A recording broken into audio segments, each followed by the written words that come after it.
नमस्कार दोस्तों, कैसे हैं आप लोग? आशा है कि आप लोग अच्छे होंगे। तो आज से मैं अपने डेली वीडियो अपलोडिंग की सीरीज़ की चालू कर रहा हूँ। मेरे टॉपिक्स वही रहेंगे: economy, market, current news flow and global news.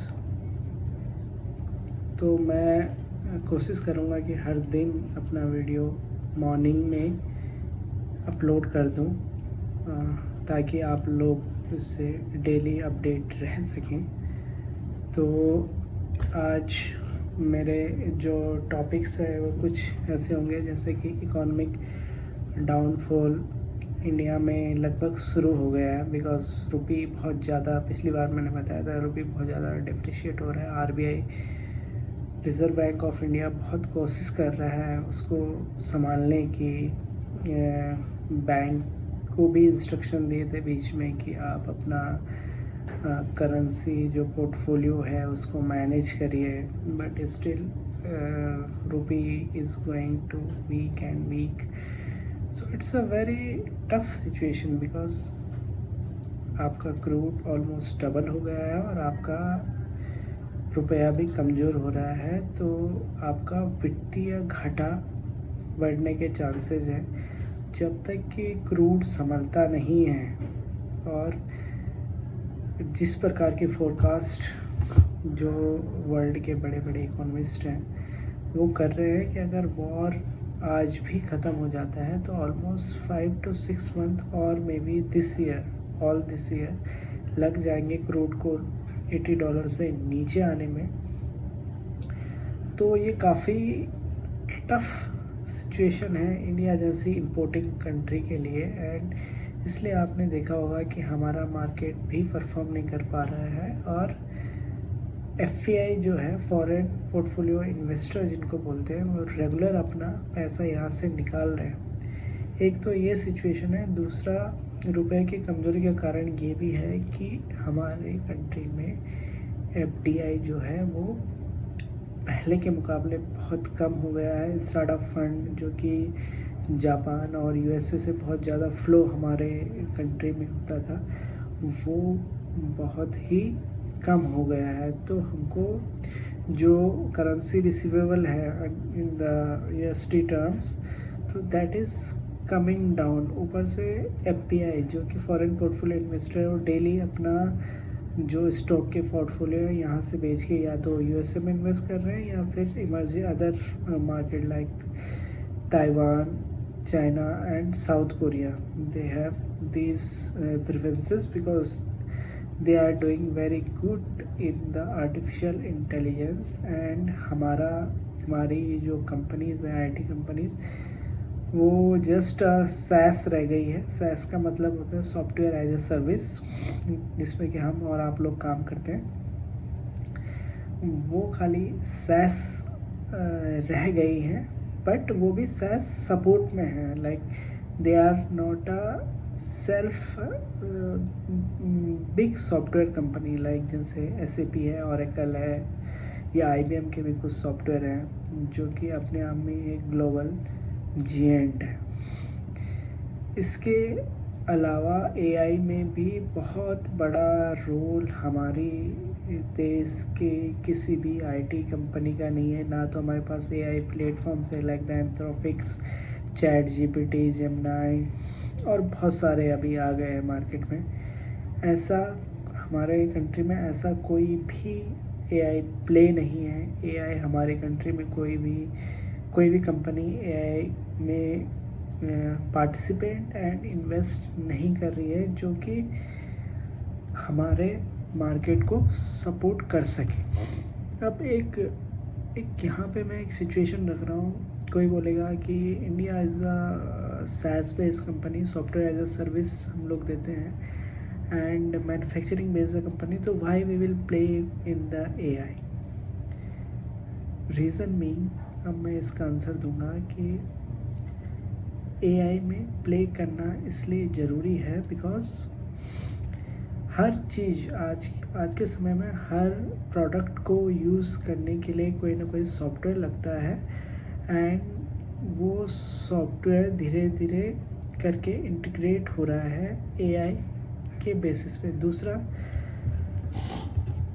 हमारी जो कंपनीज़ हैं लगभग जो आईटी कंपनीज़ है लगभग इंडिया का मान के चलो तो आज के समय में लगभग 20 almost I can say that लगभग 24 to 25 लाख इकॉनमी में कंट्रीब्यूट करती है, और वो भी मोस्ट ऑफ द मनी जो है यूएसडी या फिर यूरो में हमको रिसीव होती है, जिससे कि हमारा जो फॉरेन एक्सचेंज रिजर्व है वो अच्छा बना रहता है। ठीक है, जब एआई आ जाएगा तो ये सेल्फ लर्न मॉड्यूल लाएगा, तो फिर जो यूएसए और यूरोप की कंपनियां हैं वो इंडियन कंपनियों को काम क्यों देंगे? बिकॉज यहाँ एआई तो काम करता नहीं है, यहाँ पे लोग काम करते हैं, ह्यूमन इंटेलिजेंस काम करता है, एआई काम नहीं करता। तो वो फॉरेन में फॉरेन वर्कर्स को, फॉरेन कंपनियों को काम करने के बजाय वो ये सोचेगा कि हम एआई को पैसा दें, बिकॉज एआई को बहुत ज़्यादा मैनेज करने की ज़रूरत नहीं होती, बहुत ज़्यादा रेगुलेट करने की ज़रूरत होती है, ना ही एआई को कभी छुट्टी चाहिए, ना अदर्स चीज़ें चाहिए। तो it is easy to operate and ये शायद मे बी कॉस्ट इफ़ेक्टिव भी होगा इन फ्यूचर में। आई डोंट नो कि अभी तक है कि नहीं, but may be it will be the cost effective for the companies. तो ये एक तरीके से दोहरी मार है हमारी इकोनॉमी के लिए कि हमारी जो सबसे बड़ा रेवेन्यू जनरेटर था इंडस्ट्री, वो भी अपने डाउनफॉल में जा रही है, और ऊपर से रुपये डिप्रिशिएट हो रहा है, क्या कहते हैं उसको, फिजिकल वित्तीय घाटा जो है वो बढ़ रहा है। तो really bad for the economy.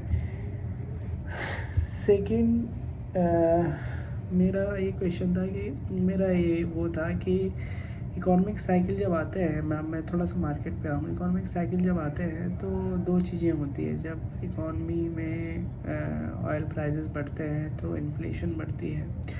अब इन्फ्लेशन का पहले तो जो मार्केट है उस पर गलत इफ़ेक्ट पड़ता है, बिकॉज कंपनियां अपना मार्जिन को कॉम्प्रेस कर देती है, बिकॉज वो रॉ मटेरियल का जो कॉस्ट उनका अप हुआ है उसको पास ऑन नहीं करना चाहती कस्टमर को, बिकॉज उसकी, ताकि उसकी डिमांड बनी रहे।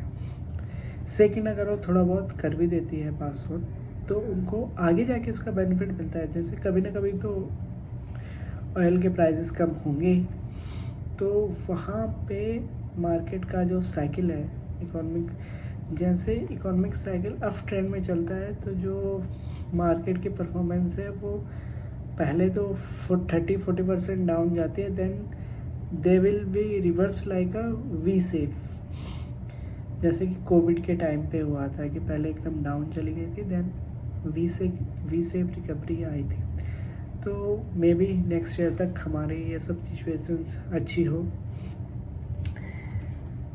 तीसरा, मेरा जो टॉपिक है ईरान एंड यूएसए वॉर, लगता नहीं है कि ये इतनी जल्दी ख़त्म होगा, बिकॉज बहुत सारे कोशिशें कर ली यूएसए ने, पाकिस्तान में मीडिएशन कर रहा है, पाकिस्तान मीडिएशन कर रहा है, मतलब इतना आसान तो नहीं है इस चीज़ का पूरा होना, because Pakistan is in the not a reliable partner for anyone. And Iran में भी जो उनकी जो पावर है उसका पता नहीं है कि वो आईआरजीसी के हाथ में है या फिर वो जो उनके फॉरेन मिनिस्टर या राष्ट्रपति है, मतलब जो पब्लिक में सामने आते हैं हर जगह, उनके हाथ में है। तो लगता नहीं है। और ये वॉर जो है वो यूएसए बहुत ज़्यादा लंबा खींचना नहीं चाहता, बट खींचना क्यों नहीं चाहता, बिकॉज यूएसए में भी इन्फ्लेशन का बहुत बड़ा इशू है, वहाँ पे ऑयल प्राइसेस बढ़ गए हैं लगभग 1.5-2 गुना, एंड वो कंज्यूमर बेस्ड इकोनॉमी है, वहाँ के कस्टमर बिल्कुल बर्दाश्त नहीं करते कि वो 10 रुपये की चीज़ को 15 रुपये में ख़रीदें।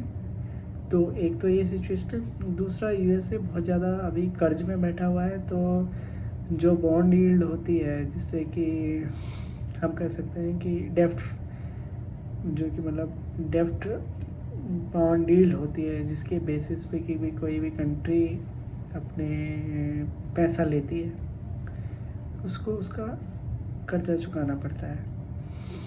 अब इसके बारे में मैं डिटेल से दूसरे वीडियो में बात करूँगी, what is the bond yield. तो उसकी बॉन्ड यील्ड जो है बढ़ती जा रही है।